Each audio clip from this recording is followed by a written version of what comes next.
The Victorian era of British history was the period of Queen Victoria's reign from the 20th of June 1837 until her death, on the 22nd of January 1901. It was a long period of peace, prosperity, refined sensibilities and national self-confidence for Britain. Some scholars date the beginning of the period in terms of sensibilities and political concerns to the passage of the Reform Act 1832. Within the fields of social history and literature, Victorianism refers to the study of late Victorian attitudes and culture with a focus on the highly moralistic, straight-laced language and behaviour of Victorian morality. The era followed the Georgian period and preceded the Edwardian period. The later half of the Victorian age roughly coincided with the first portion of the Belle Epoque era of continental Europe and the Gilded Age of the United States. Culturally, there was a transition away from the rationalism of the Georgian period and toward romanticism and mysticism with regard to religion, social values, and arts.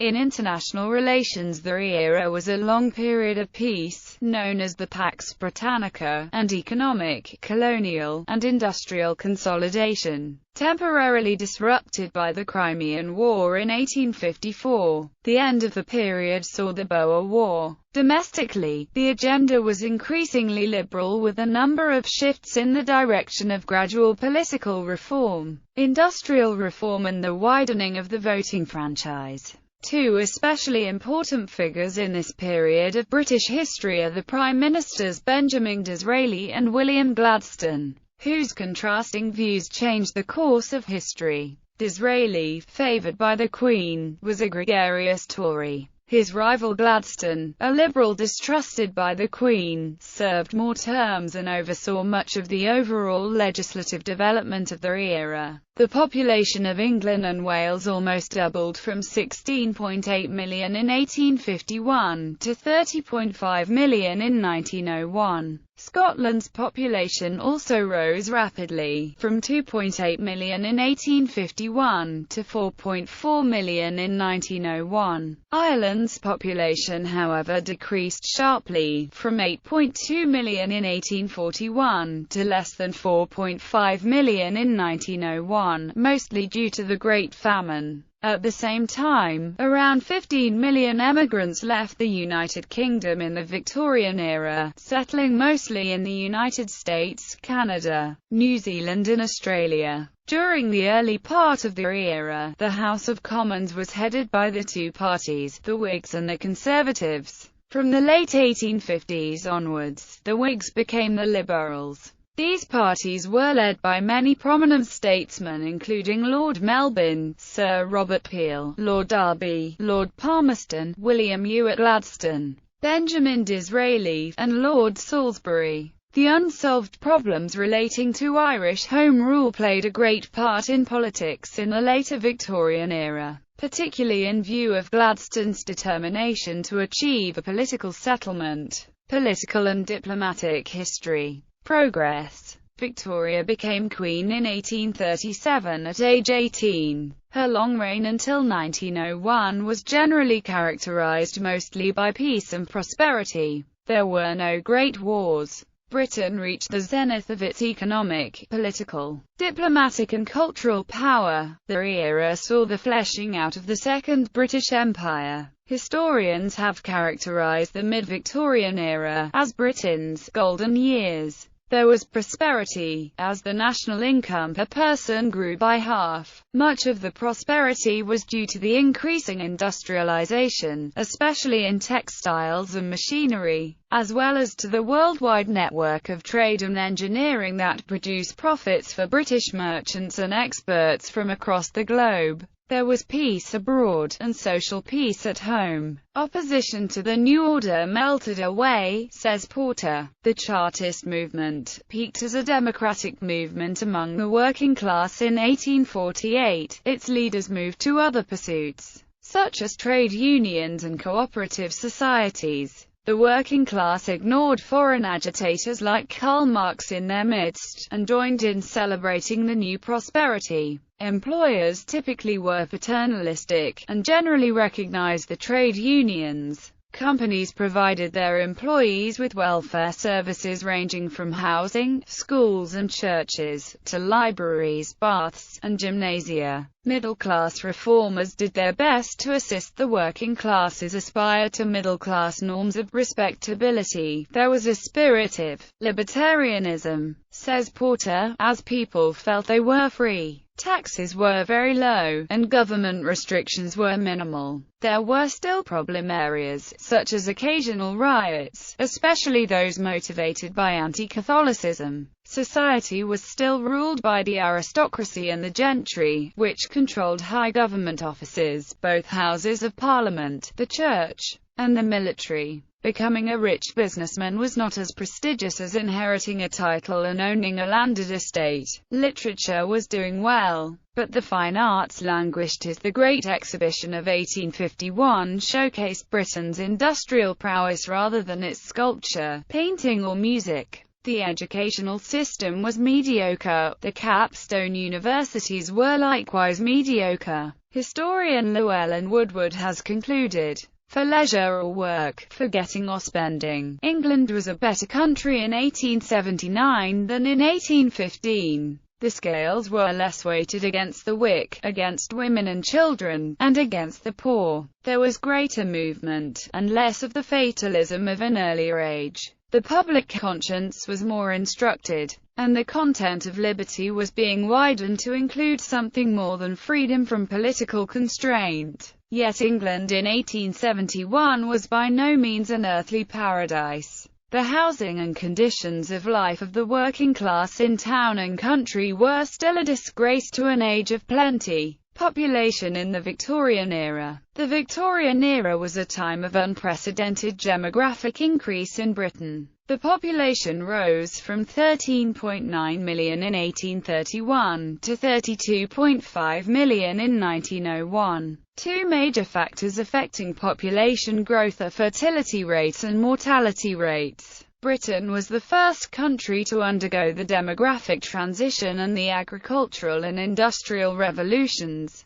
Britain had the lead in rapid economic and population growth. At the time, Thomas Malthus believed this lack of growth outside Britain was due to the Malthusian trap. That is, the tendency of the population to expand geometrically while resources grew more slowly, reaching a crisis which would reduce the population to a sustainable size. Britain escaped the Malthusian trap because the Industrial Revolution had a positive impact on living standards. People had more money and could improve their standards, therefore, a population increase was sustainable. Fertility rates in the Victorian era. Fertility rates increased in every decade until 1901, when the rates started evening out.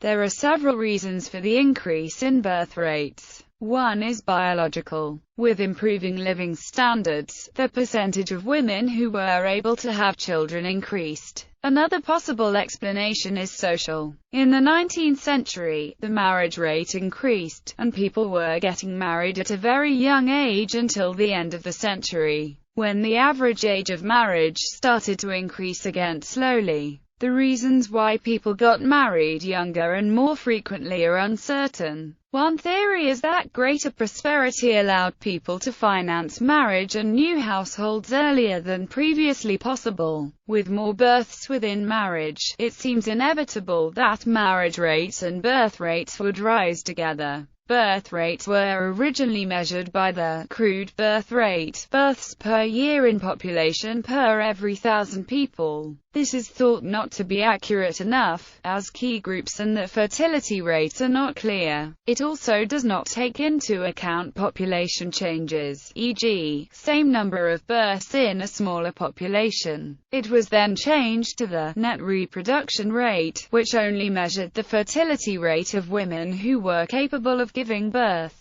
The evening out of fertility rates at the beginning of the 20th century was mainly the result of a few big changes: availability of forms of birth control, and changes in people's attitude towards sex. Mortality rates. The mortality rates in England changed greatly through the 19th century. There was no catastrophic epidemic or famine in England or Scotland in the 19th century. It was the first century in which a major epidemic did not occur throughout the whole country, with deaths per 1,000 of population per year in England and Wales dropping from 21.9 from 1848 to 54 to 17 in 1901. Class had a significant effect on mortality rates, as the upper classes had a lower rate of premature death early in the 19th century than poorer classes did. Environmental and health standards rose throughout the Victorian era. Improvements in nutrition may also have played a role, although the importance of this is debated. Sewage works were improved, as was the quality of drinking water. With a healthier environment, diseases were caught less easily and did not spread as much. Technology was also improving because the population had more money to spend on medical technology, which also led to a greater number of cures for diseases. However, a cholera epidemic took place in London in 1848–49, killing 14,137, and subsequently in 1853 killing 10,738. This anomaly was attributed to the closure and replacement of cesspits by the modern London sewerage system. Tuberculosis, lung diseases from the mines and typhoid were also common. Culture. Gothic Revival architecture became increasingly significant during the period, leading to the battle of the styles between Gothic and classical ideals. Charles Barry's architecture for the new Palace of Westminster, which had been badly damaged in an 1834 fire, was built in the medieval style of Westminster Hall, the surviving part of the building. It constructed a narrative of cultural continuity, set in opposition to the violent disjunctions of revolutionary France. A comparison common to the period, as expressed in Thomas Carlyle's The French Revolution, A History, and Charles Dickens' Great Expectations and A Tale of Two Cities. Gothic was also supported by critic John Ruskin, who argued that it epitomized communal and inclusive social values, as opposed to classicism, which he considered to epitomize mechanical standardization. The middle of the 19th century saw the Great Exhibition of 1851, the first World's Fair, which showcased the greatest innovations of the century. At its center was the Crystal Palace, a modular glass and iron structure, the first of its kind. It was condemned by Ruskin as the very model of mechanical dehumanization in design, but later came to be presented as the prototype of modern architecture. The emergence of photography, showcased at the Great Exhibition, resulted in significant changes in Victorian art, with Queen Victoria being the first British monarch to be photographed. John Everett Milius was influenced by photography, as were other pre-Raphaelite artists. It later became associated with the impressionistic and social realist techniques that would dominate the later years of the period in the work of artists such as Walter Sickert and Frank Holl. Industrialization brought with it a burgeoning middle class whose increase in numbers had a significant effect on the social strata itself. Cultural norms, lifestyle, values and morality. Identifiable characteristics came to define, in particular, the middle-class home. Previously, in town and city, residential space was adjacent or incorporated into the work site, virtually occupying the same geographical space. The difference between private life and commerce was a fluid one, distinguished by an informal demarcation of function. In the Victorian era, English family life increasingly became compartmentalized. The home, a self-contained structure housing a nuclear family extended according to need and circumstance to include blood relations. The concept of privacy became a hallmark of the middle-class life. The English home closed up and darkened over the decade. The cult of domesticity matched by a cult of privacy. Bourgeois existence was a world of interior space, heavily curtained off and wary of intrusion, and opened only by invitation for viewing on occasions such as parties or teas. The essential unknowability of each individual, and society's collaboration in the maintenance of a facade behind which lurked innumerable mysteries. were the themes which preoccupied many mid-century novelists. Entertainment. Popular forms of entertainment varied by social class. Victorian Britain, like the periods before it, was interested in literature, theatre and the arts, and music, drama, and opera were widely attended. Michael Balfe was the most popular British grand opera composer of the period, while the most popular musical theatre was a series of 14 comic operas by Gilbert and Sullivan, although there was also musical burlesque in the beginning of Edwardian musical comedy in the 1890s. Drama ranged from low comedy to Shakespeare. There were, however, other forms of entertainment. Gentlemen went to dining clubs, like the Beefsteak Club or the Savage Club.